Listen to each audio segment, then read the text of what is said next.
कुछ लीडर सिर्फ कुर्सी तक सीमित नहीं होते, कुछ लोग अपने देश छोटा कॉन्स्टिट्यूशन बन जाते हैं। और अनमेन से एक नाम है। Welcome to my YouTube channel Aziz के कहानी बेंजामिन नेतन्याहू। आज के कहानी एक ऐसे लीडर जो सोल्जर भी था, डिप्लोमैट भी था और पॉलिटिक्स भी था। 1947 इजराइल का टेल अवीव एक लड़का पैदा होता है, नाम रखा जाता है बेंजामिन। उसके पिता बेंजामिन नेतन्याहू एक इंटेलेक्चुअल हिस्टोरियन। उनका सपना था कि उनका बेटा देश के रक्षक करे। छोटी से उम्र में बेंजामिन अपने परिवार के साथ अमेरिका चला गया, लेकिन इजराइल उसके खून में था। वापस आया और बिना देरी के ज्वाइन कर लिया इजराइल आर्मी में। लेकिन ये सिंपल आर्मी नहीं थी, ये थी सायरट मटकल, इजराइल के सबसे dangerous commando force, secret mission, terrorist camps के रेड्स। एक मिशन में घायल भी हुआ पर कभी पेच नहीं हटा। 1976 सेंटिब रेस्क्यू ऑपरेशन। बेंजामिन का बड़ा भाई योनतन नेतन्याहू शहीद होता है। उस वक्त प्योर देश का दिल टूट जाता है। बेंजामिन के लिए ये सिर्फ पर्सनल है नहीं, एक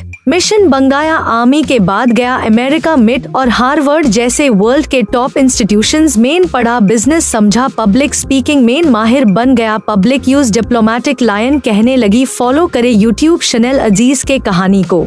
1980 में पॉलिटिक्स की दुनिया में कदम रखा, यूएन में इजराइल का चेहरा बना और 1996 में बेंजामिन नेतन्याहू बन गया इजराइल का प्राइम मिनिस्टर। सिर्फ 46 साल के उम्र में यंग, कॉन्फिडेंस एंड अनअपोलोजेटिक और पैलेस्टाइन के साथ टफ टॉक्स, सिक्योरिटी के साथ जीरो कॉम्प्रोमाइज, इकोनॉमिक रिफॉर्म्स। लेकिन क्रिटिसिज्म भी साथ साथ। बेंजामिन नेतन्याहू पर आरोप लगे कि वो करप्शन के आरोप लगे। बेंजामिन नेतन्याहू हर बार एक है बात मैं कह कर आगे बढ़ता, मेन देश के सुरक्षा हूँ। बेंजामिन नेतन्याहू 1999 में इलेक्शन हारा लेकिन रुका नहीं, कमबैक के लिए रेडी रहा। बेंजामिन नेतन्याहू 2009 में वापस प्राइम मिनिस्टर के कुर्सी पे, इस बार ज्यादा पावरफुल, स्ट्रैटेजिक, ट्रम्प के साथ क्लोज टाइज। ईरान के न्यूक्लियर डील का खुला विरोध, जेरूसलम को इजराइल का कैपिटल डिक्लेयर करवाना, सब कुछ केयरफुली प्लान।